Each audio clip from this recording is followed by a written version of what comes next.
Now, from the University of Okoboji, it's Okoboji Broadcast with Jeff Thee. Welcome to Okoboji Broadcast, everybody. I'm Jeff Thee, coming to you from our studios right here, historic Arnold's Park Amusement Park. I'm happy to have back here with me Angela Olsen, who's the Director of Learning and Development Projects, also business, working with businesses. I mean, you got so many titles. Yeah, Angela, you're just a busy person.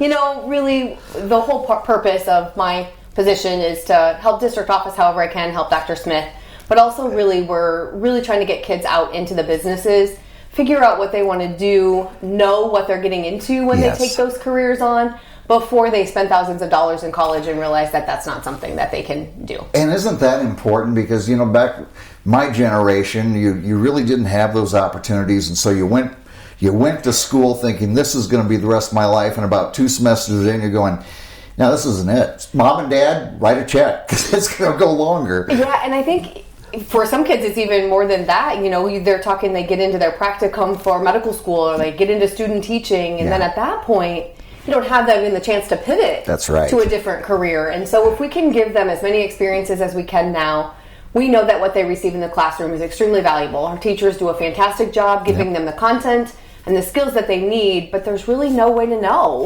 unless you go out and see it. Yeah, it's trying on an outfit, a pair of pants, and that look good on me. And we've had them come out both ways. You know, kids that come out and are like, oh, absolutely, that was the best thing ever. I can't wait to do it. But we've also had that experience where, like, I just can't see myself doing that. I had no idea they did X, Y, and Z. I had no idea this part went with it. And it's like, those are important experiences for kids to have. And I think it also builds a unique skill set for kids to be able to go out. You know, people talk about it all the time. I don't want to use the cliche technology and social media, but it gives them an opportunity to see the skills for real life, not what they see on social media, not what they see on a TV show, to really just see it up front and figure out, like, what skill set do I need to be able to do this job? What do I need to work on? What do I already possess? Yeah, and I know it helps so much with the J term you guys do, and get to go out and do job shadowing and some internships. Like my youngest, she did it and went and worked on something and was, no, this is not what I want to do with my life. But thank goodness she had that couple weeks and didn't devote an entire college career to it. Correct. Yeah. And so, we've actually expanded the J-term internships to allow juniors and seniors to do them, so that if they have an experience as a junior and don't like it, they're not, or can't see themselves doing it, they have another opportunity to experience something else as a senior. And I know we're super grateful that we've had the opportunity, and that our businesses are so willing to take our students and give them those experiences. And we hope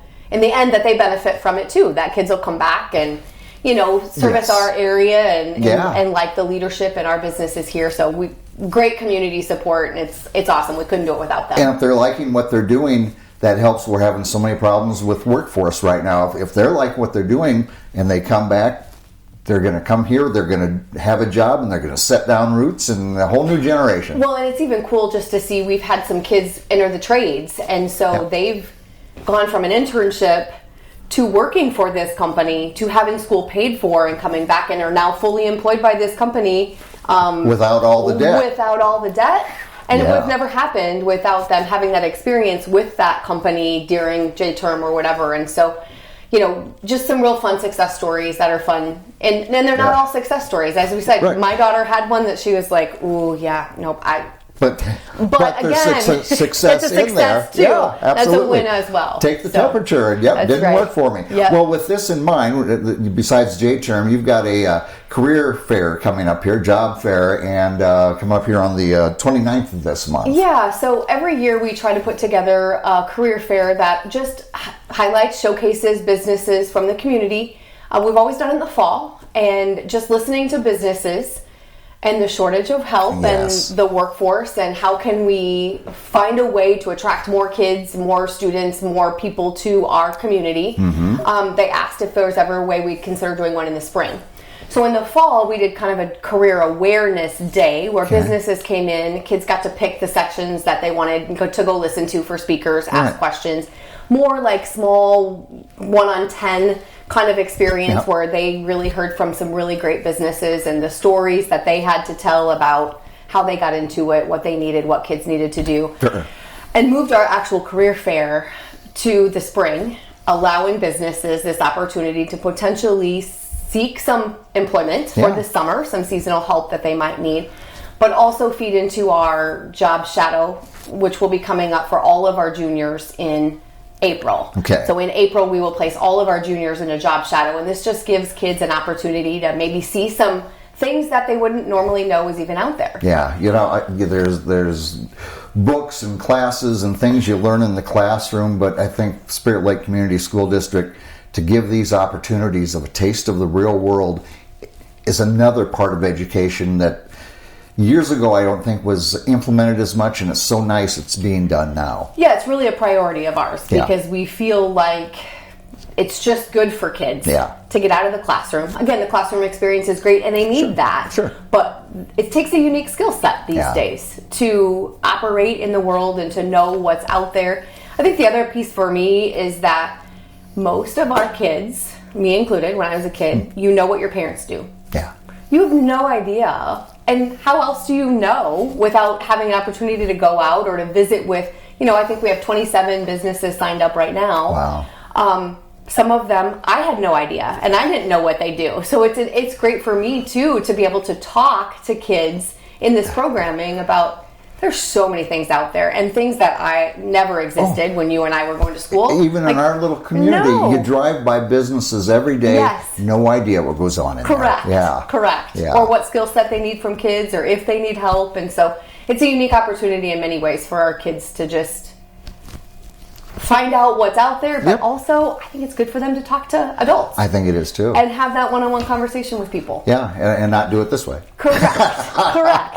And it's hard for kids to talk about themselves and what skills they have. And so it's just another opportunity to build that ability in our students to talk about what skills do you have? Yeah.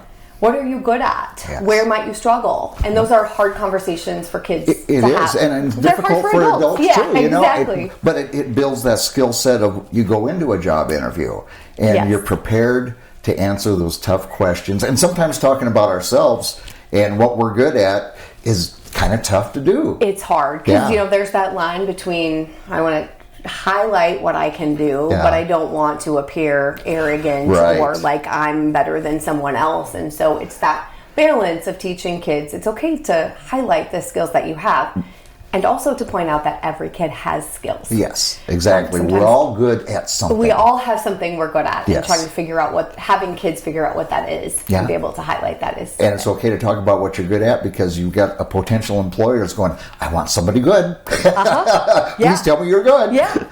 And you got to be able to sell yourself because other people can do it. You need to be able to do it because if you can't, nobody else is going to sell you for you. That's right. And so teaching kids that they have to market themselves is just another thing that's kind of built into this. Truly is, and going and doing these things, and then you're building up references as well. Go do a good job. You've already got that first couple references going out into the real world. So and I think that's a huge piece, Jeff, that our kids don't understand how the networking works. I mean, they network in a different way than in the professional world, and I don't know if they always understand the connections that all of these people have. And if you go have a great experience someplace, you might be surprised how that positive experience there correlates to a positive experience later in life. Yeah. But it also works the other way, and that's what we try to tell people. Like, if you go do a terrible job and you're on your phone for 2 hours of your 3-hour career, shadow, that word travels quickly too. Yeah. And so teaching kids that, like, you might think that the hospital has nothing to do with Minerva's or any business in town. Yep. You'd be amazed at the connections there are between those people. Yes, indeed. There's an old saying, I don't think it's wore itself out. It's not always what you know, it's who you know. Correct. And it's what that person knows about you. So. Yep. It comes full circle, both positive and negative. And so it's another opportunity for us to instill that or to make our kids aware of that when they may not see that. No question about that. So you said you've got how many right now? Right now we have 27. 27. That have signed up to come and willing to take more. We'll take people, if they didn't get signed up and they see the deadline out there and they're like, oh, I don't know, just absolutely reach out, because the more we have, the better experience it is for our kids. Right. So this goes on the 29th, as we said, going to be in the Sami Center for Performing Arts. Is that right? We're going to use the Sami lobby and the black box, and just it's nice because then kind of everybody's there, and it's a very close quartered place for kids to just make their way and hopefully get to talk to as many people as they can. Very good. All right. And so it's kind of informal but informative, and hopefully set these kids on a track, whether they learn whether it's something they like or something they don't like. It's all educational. Right. And every grade level we'll get to go through. We'll send grade levels through just by themselves so that the businesses know I'm talking to freshmen right now, or I'm talking to seniors right now, because those conversations could look vastly different. Oh, sure. If you're looking for someone with a driver's license, and I mean, there are different things there. Well, there are some businesses that I know can't take employees who are younger than a certain age. So there might be some opportunities for freshmen that work-wise aren't an option, but still good for them to see what's out there and to start thinking about their future. Outstanding. So if businesses would like to still get involved here before the 29th, they get a hold of you, and how do they do that? Yep, they can get a hold of me, so they can call the high school at Spirit Lake and just call the office number, and they can forward them to my voicemail. Okay. Otherwise, they're welcome to go on the school website and just send me an email. Okay. We can put there's a Google form that I can send them if they just reach out through email, and so I can give them my email, or they can just find me on the website, Angela Olsen, on the school website. Very good. All right. Well, thank you so much for coming in and talking about this, and talking about all the different things that Spirit Lake High School, Spirit Lake Community School District doing outside of the classroom to prepare kids for the real world. I think it's admirable. Yeah, thanks, Jeff, for having me. We're always happy to talk about all those outside experiences that we think are a valuable asset to the education that we provide. Inside or outside, it's all good there at Spirit Lake, I'll tell you. Thanks, Jeff. Absolutely.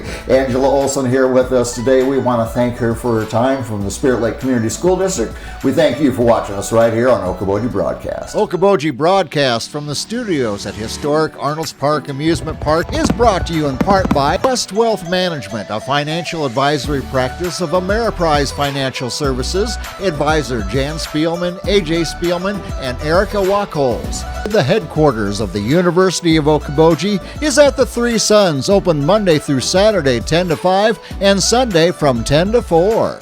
Bank Midwest, dream big, plan wisely, live well. Lakes Regional Healthcare and Avera Partner. Beck Engineering in Spirit Lake. Be Radiant Laser Skin Studio in the Okoboji Plaza in Okoboji.